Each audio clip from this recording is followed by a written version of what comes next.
India-Bangladesh relations have been exceptionally close for many decades over many governments. Concern about recent violence and instability there is shared across the political spectrum. Since the election in January 2024, there has been considerable tension, deep divides, and growing polarization in Bangladesh politics. This underlying foundation aggravated a student agitation that started in June this year. There was growing violence, including attacks on public buildings and infrastructure, as well as traffic and rail obstruction. The violence continued through the month of July. Throughout this period, we repeatedly counseled restraint and urged that the situation be diffused through dialogue. Similar urgings were made to various political forces with whom we were in touch. So, despite a Supreme Court judgment on 21 July, there was no let-up in the public agitation. Various decisions and actions taken thereafter only exacerbated the situation. The agitation at this stage coalesced around a one-point agenda, that is that the Prime Minister, Sheikh Hasina, should step down. On 4th August, events took a very serious turn. Attacks on the police, including police stations and government installations, intensified even as overall levels of violence greatly escalated. Properties of individuals associated with the regime were torched across the country.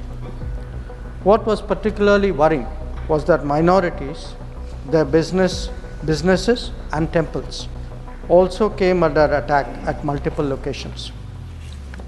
The full extent of this is still not clear. So, on 5th August, demonstrators converged in Dhaka despite the curfew.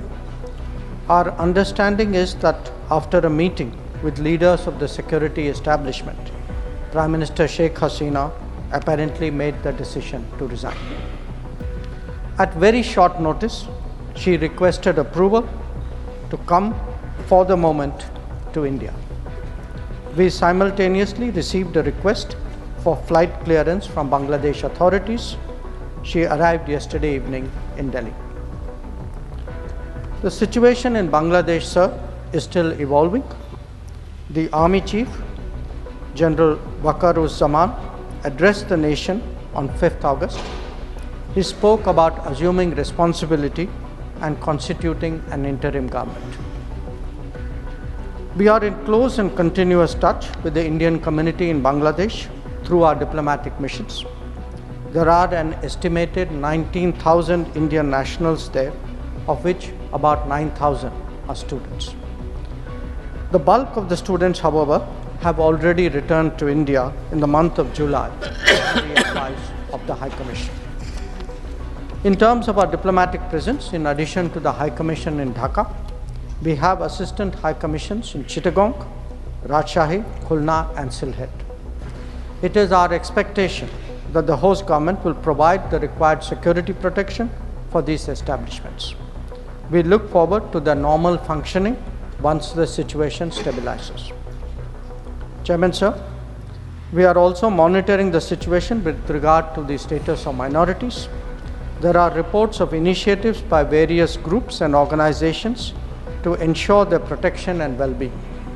We welcome that, but will naturally remain deeply concerned till law and order is visibly restored.